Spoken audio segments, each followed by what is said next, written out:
अस्सलाम वालेकुम, welcome to my YouTube channel nursing with Khan. तो आज हम बात करेंगे एचएससी जो हायर एजुकेशन कमीशन की तरफ से नीड बेसिस स्कॉलरशिप जो है वो ऑफ़र की गई हैं, उसके हवाले से डिटेल वीडियो हम यहाँ पे बनाएंगे कि डिटेल आपको सारी इन्फॉर्मेशन जो है वो आप तक पहुँच जाए। क्योंकि रात से ही स्टूडेंट्स मैसेजेस कर रहे हैं सर कि एचएससी का जो नीड बेस्ड स्कॉलरशिप है उसकी क्राइटेरिया क्या होगी, उसकी एलिजिबिलिटी क्राइटेरिया क्या होगी, देन उसके बाद इसका एक इंट्रोडक्शन ये है कि हमारे पास और इसके लिए कौन कौन से स्टूडेंट्स जो हैं वो एलिजिबल हैं, किस किस इंस्टीट्यूट्स के स्टूडेंट्स एलिजिबल हैं, ये PHSA वालों के लिए, प्रोविंशियल हेल्थ सर्विसेज एकेडमीज़ के लिए, या प्राइवेट कॉलेजेस के लिए, या एफिलिएटेड या KMU के लिए।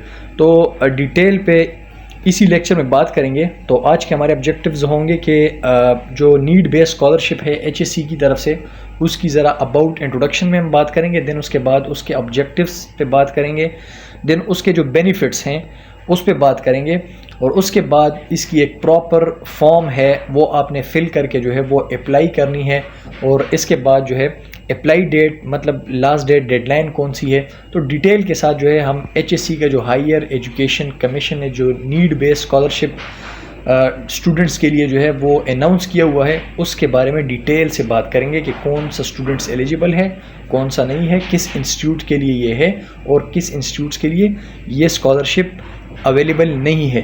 तो आज के लेक्चर में हम HSC बेस्ड जो नीड बेस्ड स्कॉलरशिप है उसके हवाले से बात करेंगे। तो सबसे पहले ऑब्जेक्टिव्स मैंने आप लोगों को बता दिए, तो सबसे पहले हम इसके अबाउट के बारे में बात करेंगे, मतलब इसका जो इंट्रोडक्शन है वो हम करेंगे कि ये बेसिकली ये स्कॉलरशिप होता किन स्टूडेंट्स के लिए है। सबसे पहले अगर मैंने आप लोगों को बताया कि अगर अबाउट में आप देख लें तो अबाउट में मतलब इसका बैकग्राउंड क्या है, ये HSC का ये स्कॉलरशिप है क्या। तो इसमें अगर आप देखें, Khyber medical universities collaboration with HSC aim to provide support to needy and deserving student by providing access to quality education through different and or one which is need based scholarship keep in view the financial constraints of the area bearing students from acquiring higher education commission has allocated 14 slots for Khyber Medical University and its need based scholarship program। तो सबसे पहले about में आप लोगों को ये पता चल जाता है कि ये जो बेसिकली HSC के जो नीड बेस्ड स्कॉलरशिप है ये just for the KMU students या KMU के जो कॉन्स्टिट्यूएंट कैंपसेस है उनके लिए, just for the KMU students.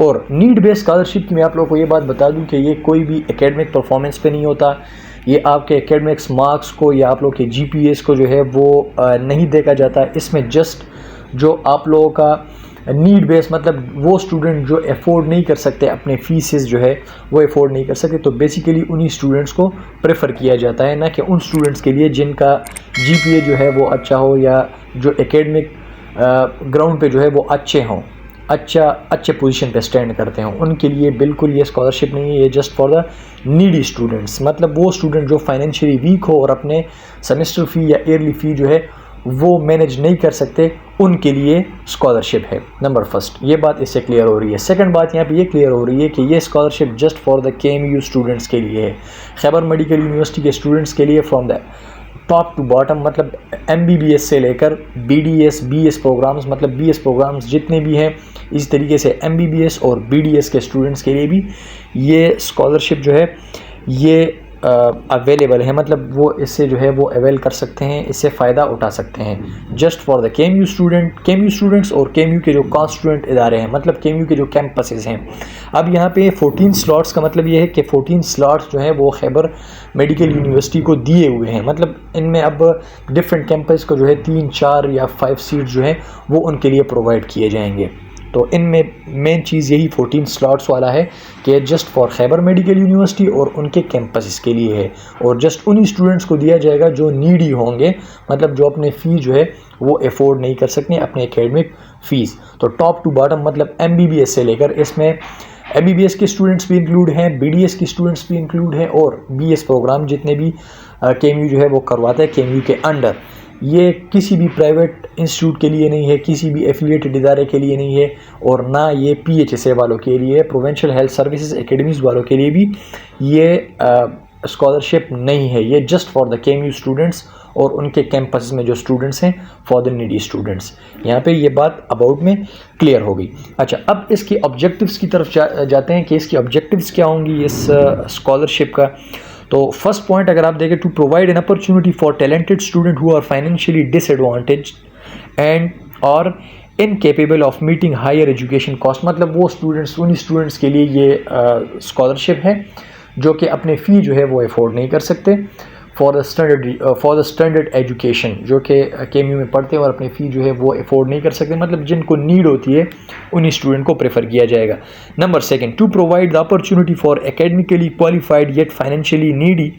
वही बात है कि जो इसमें एकेडमिक अपॉर्चुनिटी मतलब इनको दी जाएगी अगर वो कैपेबल होंगे और फाइनेंशियली उनको नीड होगी, तभी जो है वो स्कॉलरशिप इन स्टूडेंट्स के लिए दिया जाएगा। Student to continue university study in Khyber medical university, लाजमी सी बात है कि जो नीडी होंगे और अपने फ़ी जो है वो सबमिट नहीं करवा सकते, अफोर्ड नहीं कर सकते, तो उनको जब ये अपॉर्चुनिटी मिलेगी तो वो प्रॉपर अपना एजुकेशन जो है वो कंटिन्यू रख सकेंगे खैबर मेडिकल यूनिवर्सिटी में। Specially from remote and rural areas of Phata and Khyber Pakhtunkhwa, मतलब जो रूरल एरियाज़ में हमारे पास ज़्यादातर स्टूडेंट जो है वो ज़्यादातर पुअर कंडीशन में होते हैं, अपना फ़ी जो है वो सबमिट नहीं करवा सकते, अफोर्ड नहीं करवा सकते। तो दैट्स वाई जो रूरल एरियाज़ के स्टूडेंट्स होते हैं वो बेसिकली ज़्यादातर मतलब पुअर होते हैं, अपने जो एक्सपेंसेस है वो मैनेज नहीं कर पाते।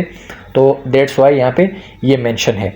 ये थी हमारे पास इस स्कॉलरशिप के हवाले से ऑब्जेक्टिव्स। अब अगर इसकी एक नोट भी यहाँ पर लिखा हुआ है, the field application should be return to relevant financial aid offices where the applicant intend to secure admission.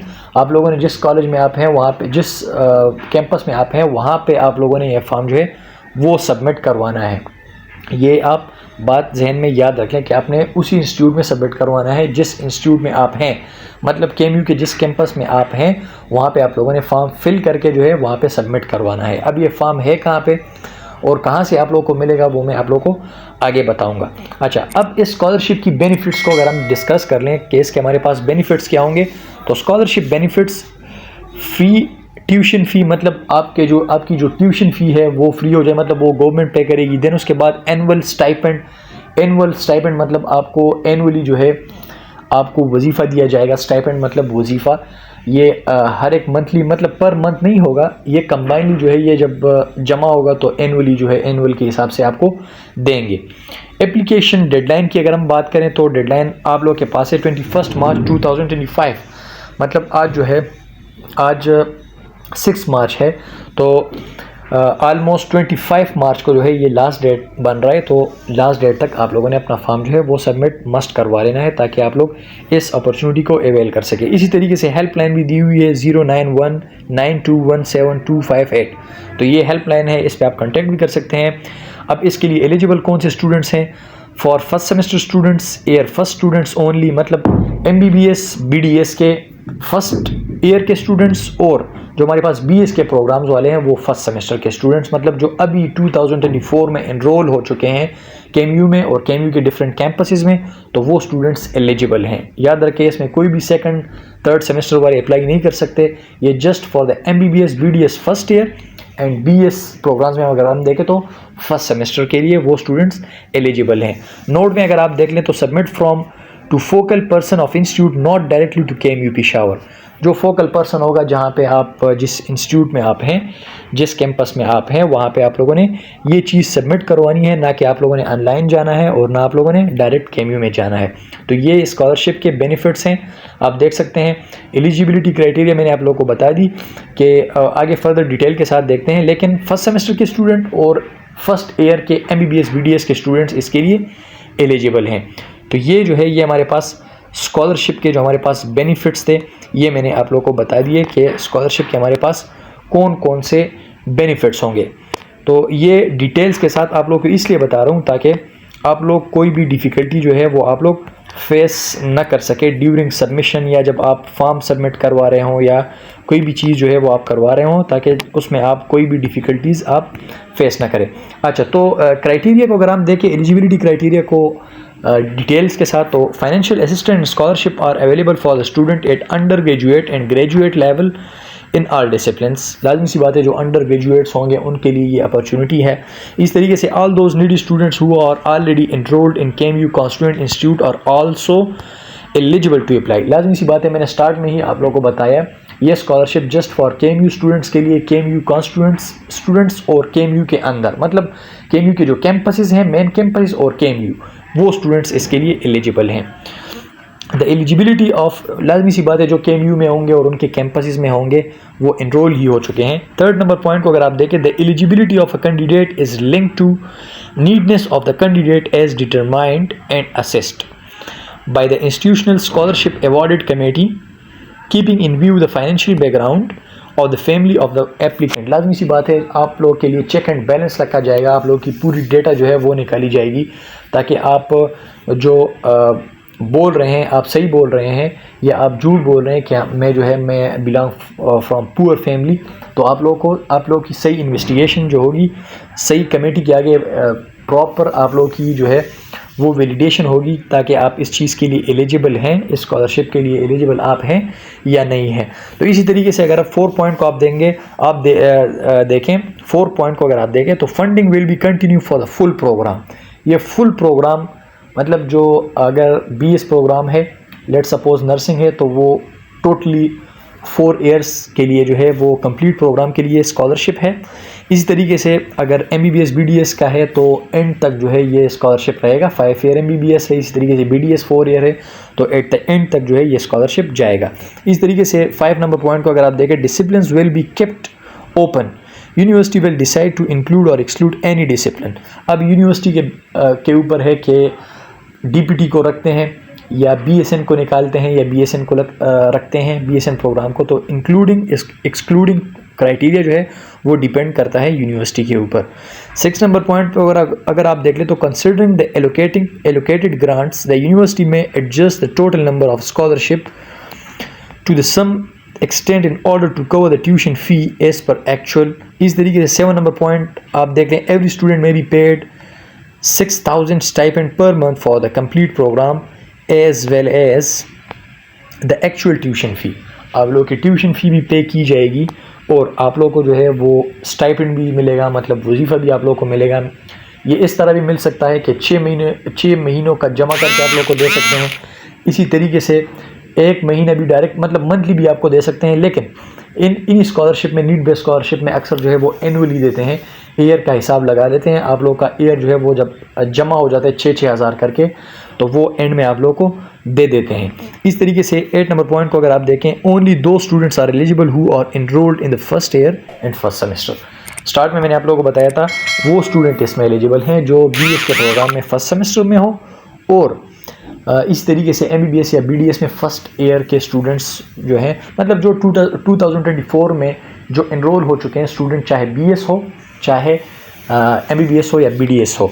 लेकिन 1 पॉइंट आप लोगों ने रिमेंबर याद रखना है कि ये just for the KMU student. KMU में जो MBBS BDS के स्टूडेंट्स हैं और KMU में जो BS के स्टूडेंट्स हैं और उनके कैंपस में जो BS के स्टूडेंट्स हैं, वो स्टूडेंट इसके लिए एलिजिबल हैं। तो ये रही आप लोग के सामने एलिजिबिलिटी क्राइटेरिया। तो आई होप आप लोग को समझ भी आ चुका होगा, और एट द एंड हमारे पास इसी जो स्कॉलरशिप है, need based scholarship from the HSC higher education commission, उसका ऑफिशियल वेबसाइट पे जो है वो ये फॉर्म अवेलेबल है, और हमारे पास भी ये फॉर्म अवेलेबल है। मैं आप लोगों को फॉर्म भी शो कर देता हूँ। लेट सपोज़ किसी को चाहिए हो तो वो कांटेक्ट करके जो है ये फॉर्म हमसे ले सकता है।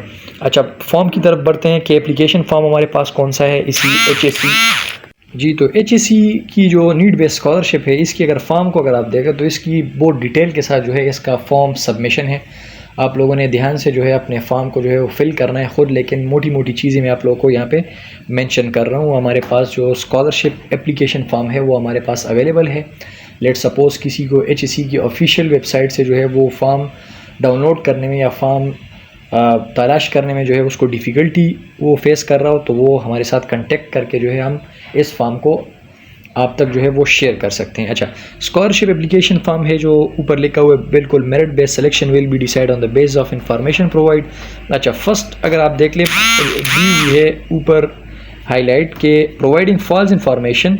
अगर आप फॉल्स इंफॉर्मेशन देते हैं, मतलब गलत अपना डेटा देते हैं, तो आपकी जो फॉर्म है वो कैंसलेशन, मतलब वो कैंसिल हो जाएगा।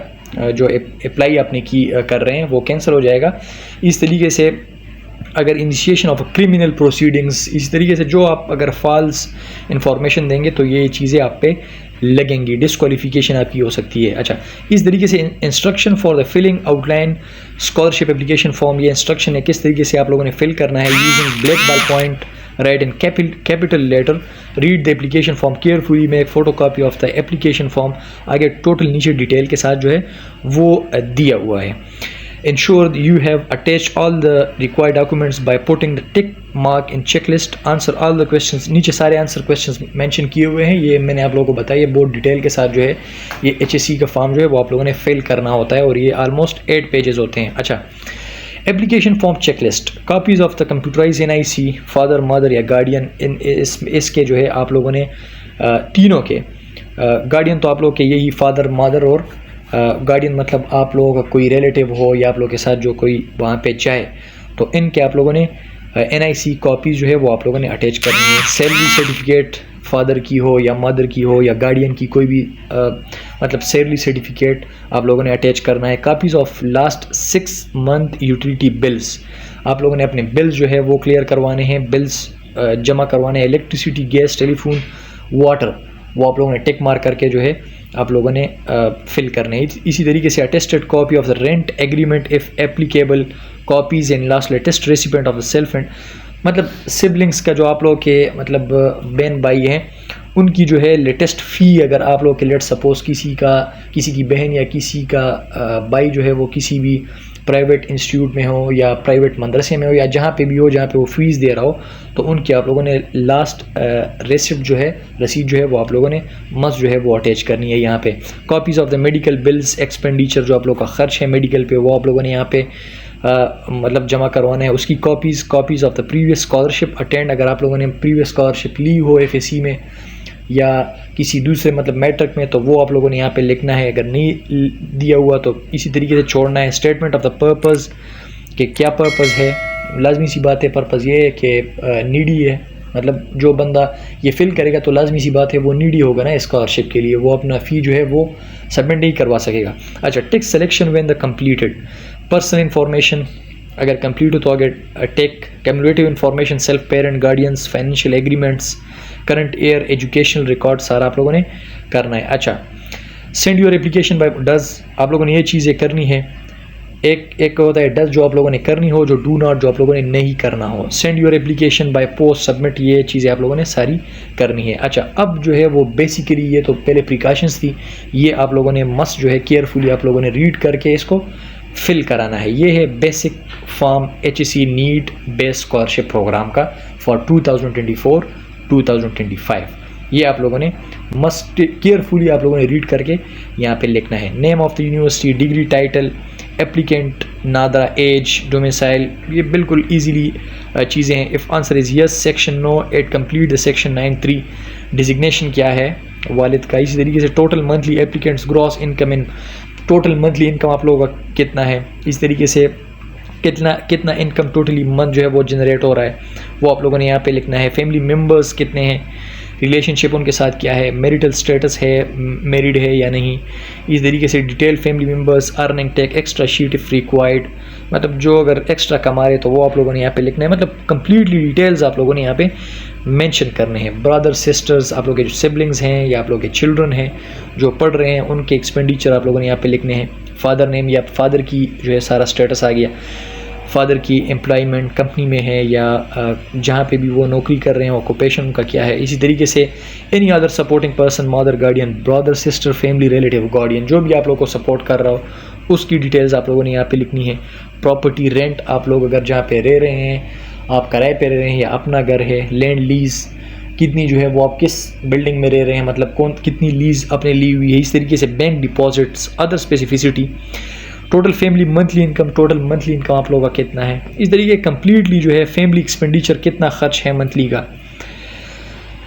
अच्छा, नेम ऑफ बेडरूम और number of bedroom, number of air conditions जितने भी होंगे आप लोगों ने यहाँ पे फिल करने हैं। यूटिलिटी एक्सपेंडिचर जो आप लोगों का सौदा सेल्फ जो आप लोग लेते हैं मंथली उसके जो खर्चे हैं वो आप लोगों ने यहाँ पे लिखने हैं।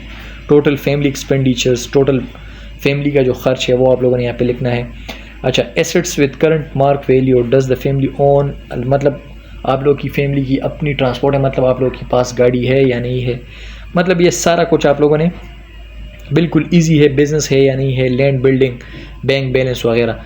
नीचे आप लोगों को कुछ क्वेश्चन दिए हुए हैं, इनका आप लोगों ने स्पेसिफाई तौर पे आप लोगों ने आंसर देना है। क्योंकि अगर आप देखें how were the admission first semester charges paid, आप लोगों ने कितने फर्स्ट सेमेस्टर में अगर आपने एडमिशन की हो लेट सपोज किसी भी KMU कैंपस में, तो आप लोगों ने फर्स्ट सेमेस्टर के कितने चार्जेस जो है वो पे किए हुए हैं। इसी तरीके से एप्लीकेंट्स एजुकेशनल रिकॉर्ड, आप लोग का educational record bachelors, intermediate, secondary, वो यहाँ पे मेंशन करना है। Per month fee tuition charges of the institute last attended, मतलब फर्स्ट सेमेस्टर है तो फर्स्ट सेमेस्टर में आप लोगों ने कितने रुपए जो है वो जमा किए हुए हैं। नीचे ये अंडरटेकिंग है, नीचे जो है वो फिर ऑफिशियल यूज़ ओनली, यहाँ पे आप लोगों ने कुछ भी नहीं करना है। ये ऑफिशियल्स जो हैं ये खुद सिग्नेचर वगैरह वो उन लोगों ने करना है।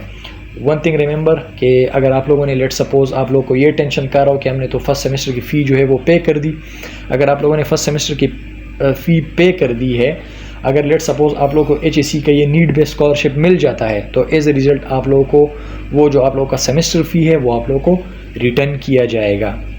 ये बात आप लोगों ने जहन में याद रखनी है। तो that's all about the HSC need based scholarship form. तो आप लोगों ने फॉर्म किस तरह फिल करना है, और फॉर्म हमारे पास अवेलेबल है, किसी को चाहिए तो वो कांटेक्ट करके जो है हम उनको प्रोवाइड कर सकते हैं। तो आई होप आप लोगों को समझ भी आ चुका होगा। Complete HSC need based scholarship application date, मतलब लास्ट डेट कब है, 21 मार्च को लास्ट डेट है, और आज से जो है आप लोगों ने अप्लाई करना स्टार्ट कर देना है। तो ये फॉर्म है HSC नीड बेस्ड स्कॉलरशिप का। आई होप आप लोगों को समझ भी आ चुका होगा। और एट द एंड हमारे नर्सिंग विद खान चैनल को सब्सक्राइब करें और बेल आइकन के बटन को प्रेस करें, ताकि डेली बेस पे आप लोगों को ऐसे इंफॉर्मेटिव वीडियोज़ जो है वो आप लोगों को मिलती रहे। अस्सलाम वालेकुम।